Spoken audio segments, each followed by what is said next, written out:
এই একটা পাপ যদি কেউ না করে ইনশাল্লাহ সে জান্নাতে যাবে। যতই পাপ করুক না কেন। বাসায় মা বোন যারা আছে অনেকেই দেখা যায় চুল আশ্রয় চিরুনি পরে গেলে বলে "এই আজকে মেহমান আসবে"।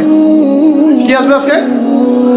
মেহমান আসবে আজকে বললেই সে বাসা থেকে বের হচ্ছেন, আপনার পাঞ্জাবিটা একটু আটকে গেছে, আপনার স্ত্রী বলছে একটু বসে যান, অমঙ্গল হতে পারে, বসে বাস মুশরিক, শিরক হয়ে গেল।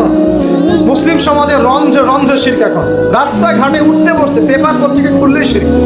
পেপার খুলবেন রাশিফল, সিংহ রাশি কন্যা রাশি, দিনটা কেমন যাবে বিশ্বাস করলেই মুশরিক হয়ে যাবে।